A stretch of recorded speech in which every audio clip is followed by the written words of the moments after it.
Generally alkyl halide undergo 3 types of reaction. 3 types of reaction. Number 1 substitution nucleophilic.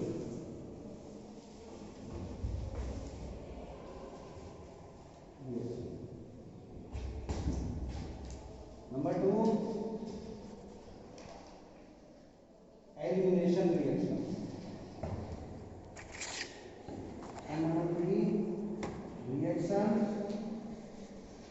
with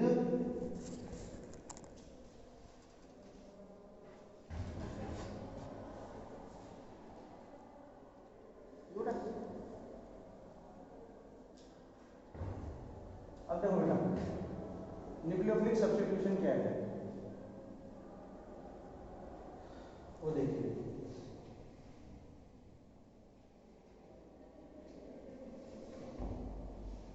substitution का मतलब क्या होता है सबसे पहले तो वो समझो.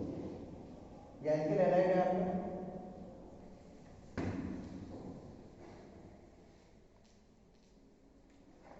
यानी इन रिएक्शंस में एक न्यूक्लियोफिलिक ग्रुप हैलाइड आयन को रिप्लेस करता है. इन शॉर्ट बात ये है न्यूक्लियोफिलिक ग्रुप हैलाइड आयन को रिप्लेस करता है. रिप्लेसमेंट की रिएक्शंस को बोलते हैं सब्स्टिट्यूशन. अब बात करते हैं दूसरे वर्ड की. जैसे कि आपको पता है कि हमारे पास जो अटैकिंग रिएजेंट्स होते हैं वो दो तरह के होते हैं. एक न्यूक्लियोफाइल होता है और एक इलेक्ट्रोफाइल होता है. अगर किसी रिएक्शन को न्यूक्लियोफाइल इनिशिएट करवा रहा है तो वो हो गया सब्स्टिट्यूशन न्यूक्लियोफिलिक. और अगर किसी रिएक्शन को इलेक्ट्रोफाइल इनिशिएट करवा रहा है तो वो हो जाता है इलेक्ट्रोफिलिक. अगर मान लो इसी रिएक्शन को इलेक्ट्रोफाइल इनिशिएट करवाएगा तो हो जाएगा सब्स्टिट्यूशन इलेक्ट्रोफिलिक. यहाँ पर कौन सा ग्रुप इनिशिएट कर रहा है? Nucleophilic group. इसके को क्या बोलते हैं? Nucleophilic substitution. ये सब्स्टिट्यूशन. अब देखिए बेटा एल्किल हैलाइड में जो न्यूक्लियोफिलिक सब्स्टिट्यूशन रिएक्शंस हैं वो दो टाइप के.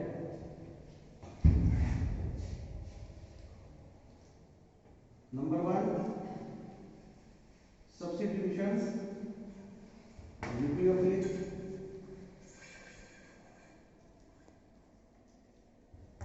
यूनिमोलेक्युलर.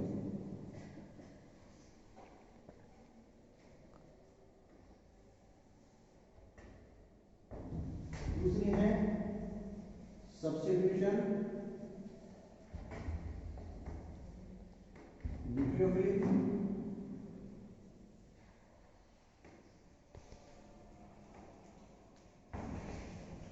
बाइमोलेक्युलर. ये इसको बोलते हैं SN2 और इनको बोलते हैं SN1. ठीक है बेटा. अब इनमें मेजर डिफरेंस क्या है वो देखिए. Number rate of reaction is AR. इसके लिए रेट ऑफ रिएक्शन SN2 के लिए KRX. बेसिकली डिफरेंस क्या है?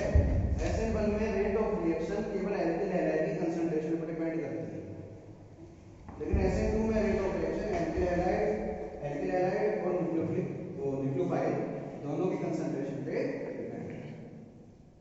ओके. देखिए बेटा जब एक कंसंट्रेशन ओनली वन कंसंट्रेशन पे डिपेंड कर रही है तो इट्स कॉल्ड यूनिमोलेक्युलर. क्या बोलते हैं? जब दो पे डिपेंड करे ऊपर इसको क्या बोलते हैं? बाइमोलेक्युलर. बाइ का मींस होता है यूनि का मतलब होता है one. Okay. यूनिमोलेक्युलर and clear. Secondly reaction occurs in 2 steps. ये रिएक्शन 2 स्टेप्स में होता है. स्टेप नंबर 1 RX ये बॉन्ड डिसोसिएट होगा और आपका इंटरमीडिएट बनता है. क्या बनता है?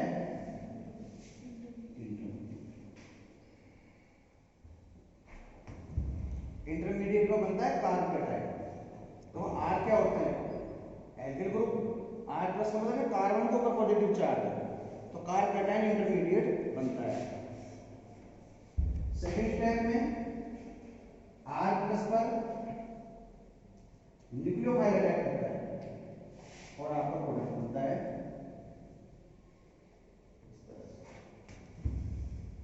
Okay, there are two steps.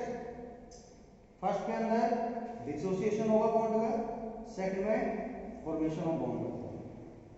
Okay, reaction occurs in one step. ये जो रिएक्शन है आपकी वो one step. There is no intermediate formation,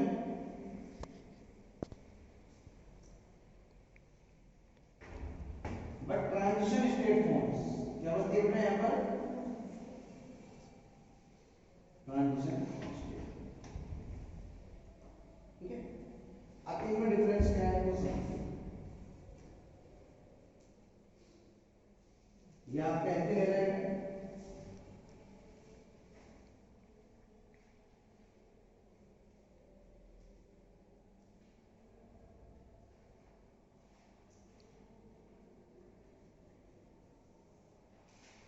ये बन गया बेटा आपका ट्रांजिशन स्टेट। इस ट्रांजिशन स्टेट में आपको कार्बन की वैलेंसी ऑलमोस्ट 5 दिखाई देगी, पर रियल में 5 नहीं है। इस ट्रांजिशन स्टेट में न्यूक्लियोफाइल कार्बन से अपना बॉन्ड बना रहा है और कार्बन हाइड्रोजन के साथ अपने बॉन्ड को ब्रेक कर रहा है सिमल्टेनियसली एक ही टाइम पर। एंड प्रोडक्ट क्या बनेगा?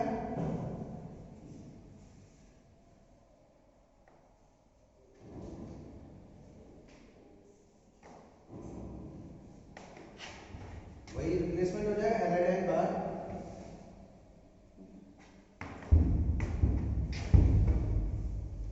Order of reactivity of alkyl halide.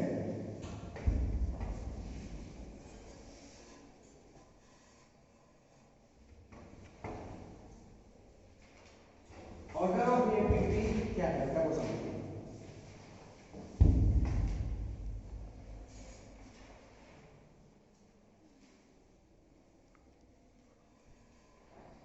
सबसे ज्यादा SN1 में टर्शियरी एल्किल हैलाइड, उसके बाद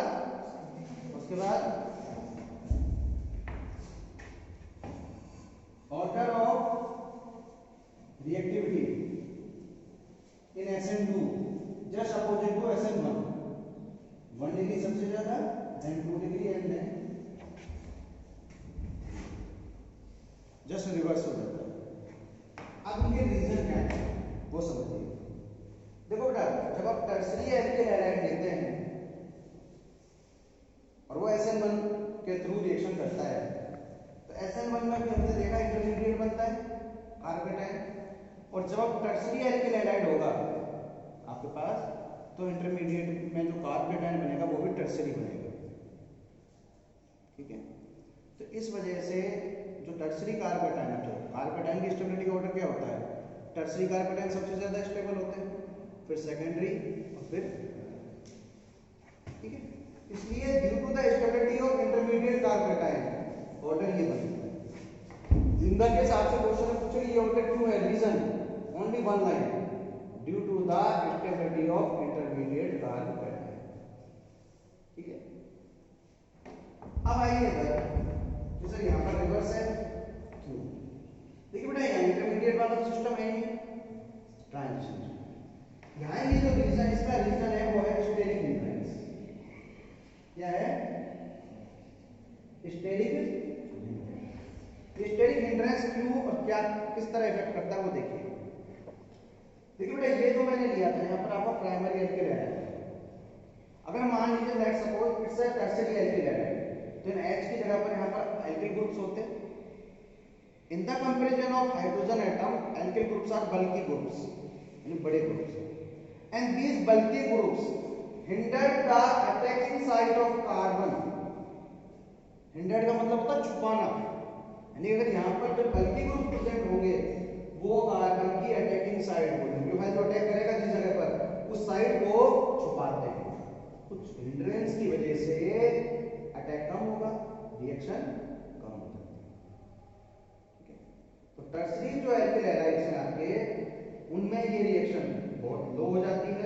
प्राइमरी में कोई भी बल्कि ग्रुप प्रेजेंट नहीं होगा आपका, एक ही होगा मतलब, तो उस वजह से वहां रिएक्टिविटी ज्यादा है। ठीक है। And last, SN1 is optically inactive. कैसी बेटा? Optically inactive. This is optically active.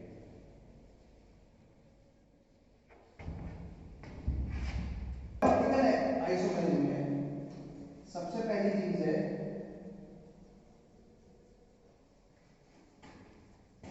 Plane polarised light, जिसको अपन बोलते हैं इन शॉर्ट PPL। क्या होता है? Ordinary light vibrates in conflict to any plane, but plane polarized light vibrates perpendicular to a particular plane। Difference क्या है कि ordinary light किसी भी प्लेन में वाइब्रेट कर सकती है, लेकिन पीपीएल एक पर्टिकुलर प्लेन के परपेंडिकुलर ही वाइब्रेट करती है। When ordinary light passes through Nicol prism and polarimeter, it convert into PPL। इसमें कन्वर्ट हो जाती है, PPL means plane polarized। अब देखिए ऑप्टिकल आइसोमर्स में PPL का क्या यूज है? When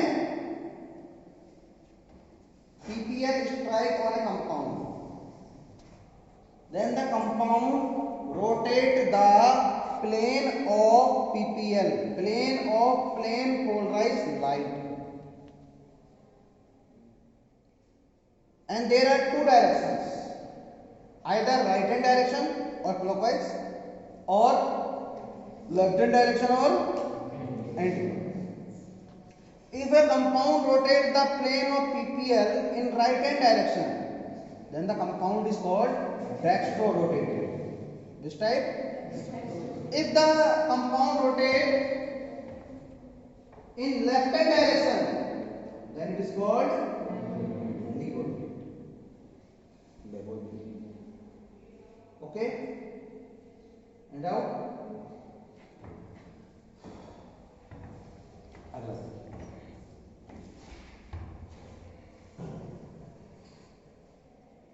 अब देखिए बेटा आगे, प्लेन पोलराइज्ड लाइट जब किसी कंपाउंड में गिरती है तो दो तरह के उसमें रोटेशन आएंगे प्लेन में, लेफ्ट हैंड राइट हैंड। तो दो तरह का कंपाउंड होगा, dextro levo. These are optical isomers, these are. अब अपनी बात जो आती है वो ये है कि सर ऑप्टिकल आइसोमरिज्म है, होता है, ये हमें कैसे पता लगेगा? जैसा भी मैंने लिखा SN1 इनएक्टिव है, SN2 एक्टिव है, तो क्यों है, कैसे है, वो बताते हैं एक एक करके। सबसे पहली चीज तो बेटा देखिए इमेज फॉर्मेशन। किसी कंपाउंड या मिरर इमेज बनाना है तो उसकी टू टाइप्स की मिरर इमेज बन सकती है। एक बनेगी सुपर इम्पोजेबल इमेज, एक बनेगी नॉन सुपर इम्पोजेबल इमेज। जैसे कि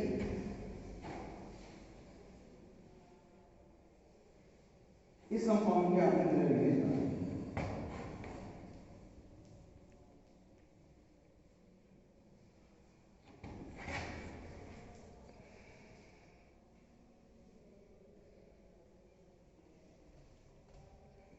एक इसकी बना रहे हैं। अब देखिए बेटा, these both are images। अब ये इमेज इस ऑब्जेक्ट की है, is there any difference? You can exchange the object with the image, yes or no? Such images are called superimposable। Here there is a difference between the image and the object, so these are called non-superimposable। The compound which forms non-superimposable image show optical isomerism। Jin compounds की non super imposable images बनती हैं वो optical isomerism show करते हैं। Any doubt? Clear? बनवा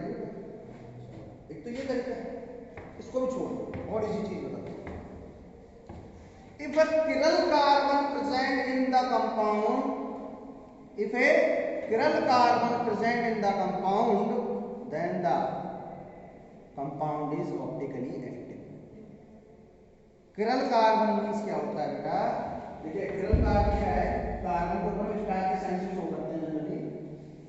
देखिए कैसे करते हैं।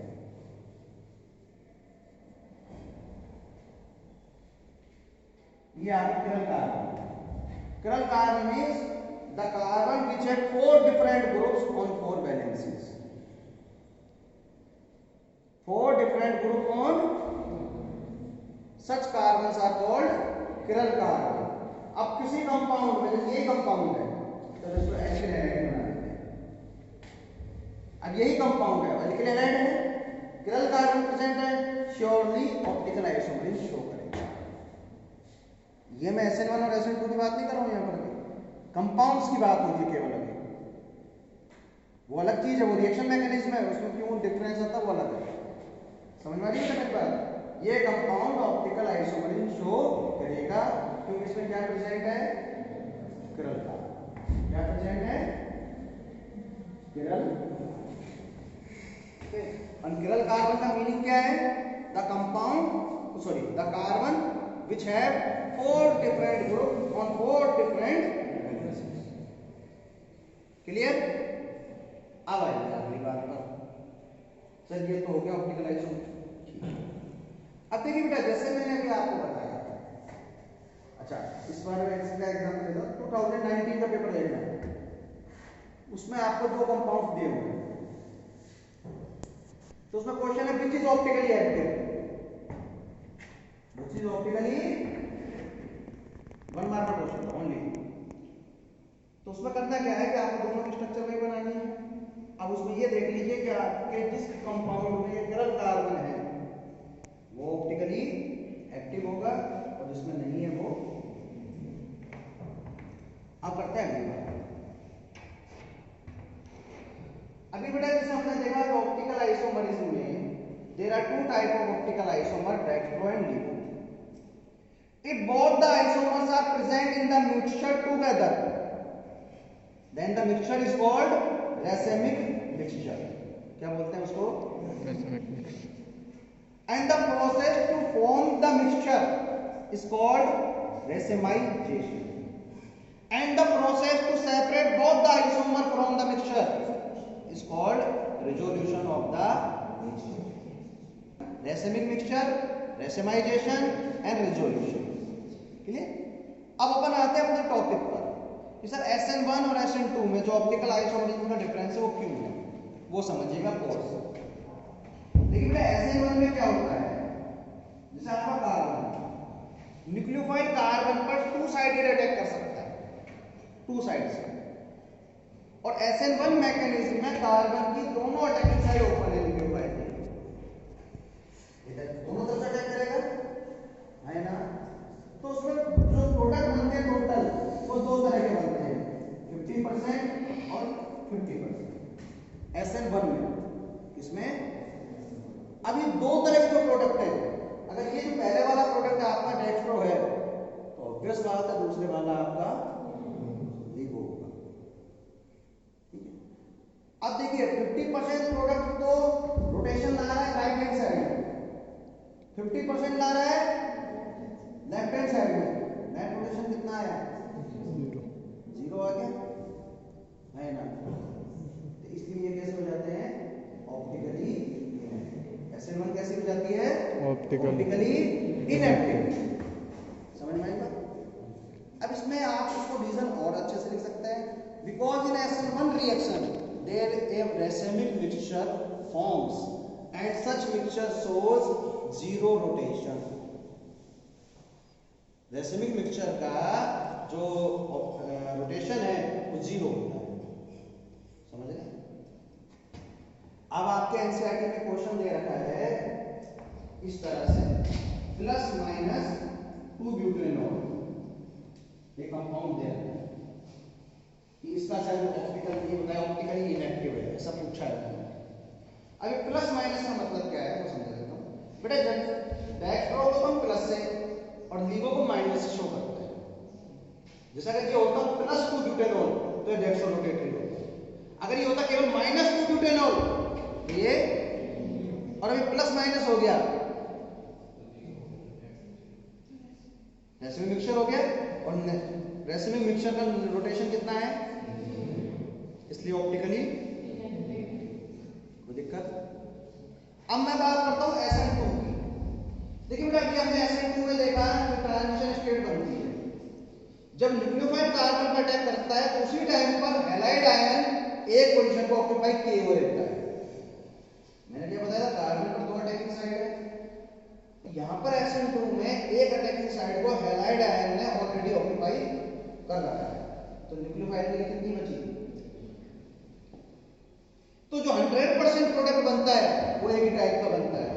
अब वो उसकी नेचर पर डिपेंड करेगा कि वो डेक्स्ट्रो है या लीवो, पर इन शॉर्ट वो 100% जो एक टाइप का प्रोडक्ट बना वो कुछ नेट रोटेशन जरूर होगा उसका, हो सकता है डेक्स्ट्रो हो सकता है लीवो हो, इट्स नॉट आर मैटर, पर main thing is it will show the rotation. ये सुनो है ना, विदाउट, इसलिए SN2 ऑप्टिकली एक्टिव है। क्लियर? ये सुनो